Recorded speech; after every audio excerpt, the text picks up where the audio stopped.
നമസ്കാരം. ഗാസ പിടിച്ചെടുക്കണമെന്ന നെതന്യാഹുവിന്റെ മോഹം വീണ്ടും ശക്തമാക്കിയിരിക്കുകയാണ് ഇസ്രായേൽ. ഹമാസ് താൽക്കാലിക വെടിനിർത്തലിന് വഴങ്ങിയെങ്കിലും അതിന് വഴങ്ങാൻ ഇസ്രായേൽ സമ്മതിക്കാതെ ഇരുന്നതിന് പിന്നിൽ വ്യക്തമായ കാരണമുണ്ട്. അത് മറ്റൊന്നുമല്ല, ഗാസ സ്വന്തമാക്കണം എന്ന് തന്നെയാണ്. ഈ സമയത്താണ് ഗാസയിൽ ഇസ്രായേൽ നടത്തുന്ന ക്രൂരമായ സൈനിക നീക്കങ്ങളെ ചൊല്ലി ഇസ്രായേൽ പ്രധാനമന്ത്രി ബെഞ്ചമിൻ നെതന്യാഹു ആഗോളതലത്തിൽ കടുത്ത വിമർശനങ്ങളും പ്രതിഷേധങ്ങളും നേരിടുമ്പോഴാണ് അദ്ദേഹത്തെ യുദ്ധവീരൻ എന്ന് വിശേഷിപ്പിച്ച് അമേരിക്കൻ പ്രസിഡന്റ് ഡൊണാൾഡ് ട്രംപ് രംഗത്തെത്തിയത്. അന്താരാഷ്ട്ര സമൂഹം നെതന്യാഹുവിനെതിരെ തിരിയുമ്പോൾ ട്രംപ് അദ്ദേഹത്തെ പരസ്യമായി പിന്തുണച്ചത് വലിയ ചർച്ചകൾക്ക് വഴിവെച്ചിരിക്കുകയാണ്. ജൂണിൽ ഇറാനിയൻ ആണവ കേന്ദ്രങ്ങൾ നടന്ന അമേരിക്കൻ ആക്രമണങ്ങളെ പരാമർശിച്ചുകൊണ്ടായിരുന്നു നെതന്യാഹു ഒരു യുദ്ധവീരനാണെന്ന് ട്രംപ് വിശേഷിപ്പിച്ചത്. ഇസ്രായേൽ ഹമാസ് യുദ്ധത്തിൽ മുൻകാല ബന്ദികളെ മോചിപ്പിക്കുന്നതിന്റെ ക്രെഡിറ്റും ട്രംപ് അവകാശപ്പെടുന്നുണ്ട്. എല്ലാ ബന്ദികളെയും തിരികെ കൊണ്ടുവന്നത് താനാണ് എന്നാണ് ട്രംപിന്റെ അവകാശവാദം.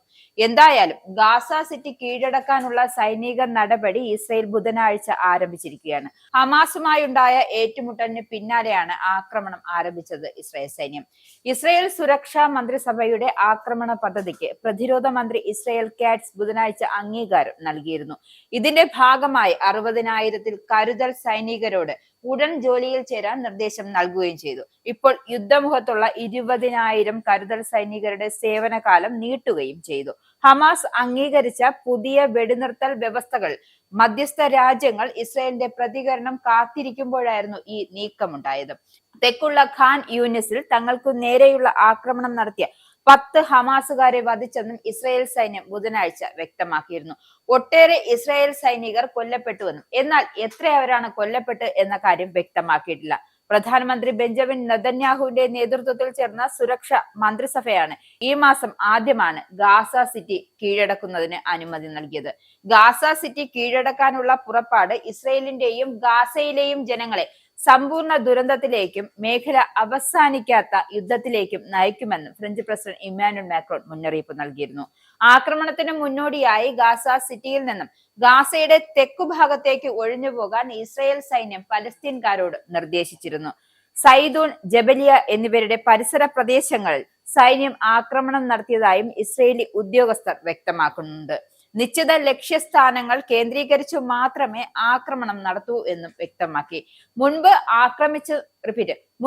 ആക്രമണം നടത്തിയിട്ടില്ലാത്ത സ്ഥലങ്ങളിലും ഇതിൽ ഉൾപ്പെടും. അതിനിടെ ഗാസയിലുടനീളം ബുധനാഴ്ച നടന്ന ആക്രമണങ്ങൾ 25 പേർ മരിച്ചു.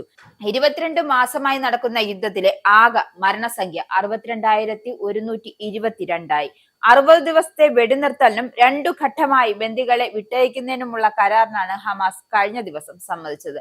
2023 ഒക്ടോബർ 7-ന് ഇസ്രായേൽ കടന്നുകയറിയ 251 പേരെയാണ് ഹമാസ് ബന്ദികളാക്കിയത്. ഇതിൽ 49 പേർ ഇപ്പോഴും ഗാസയിലുണ്ട്. അതിൽ 27 പേർ കൊല്ലപ്പെട്ടു എന്നും ഇസ്രായേൽ സൈന്യം വ്യക്തമാക്കുന്നുണ്ട്. ഇസ്രായേലിന്റെ 5 സൈനിക താവളങ്ങളിൽ കനത്ത നാശനഷ്ടം. മോദി വെളിപ്പെടുത്തുന്ന ഇന്ത്യയുടെ വികസനത്തിന്റെ മയക്കുമരുന്ന് വിൽപ്പനയ്ക്കെതിരെ ശക്തമായ നടപടിയെടുത്ത് ഷാർജ പോലീസ്. അമേരിക്കയിലെ സാധാരണ മനുഷ്യരോട് കൂടിയാണ് കോൺഗ്രസിനുള്ളിൽ പങ്കുവയ്ക്കാൻ ഓപ്പറേഷൻ സിന്ദൂറിൽ ഉപയോഗിച്ച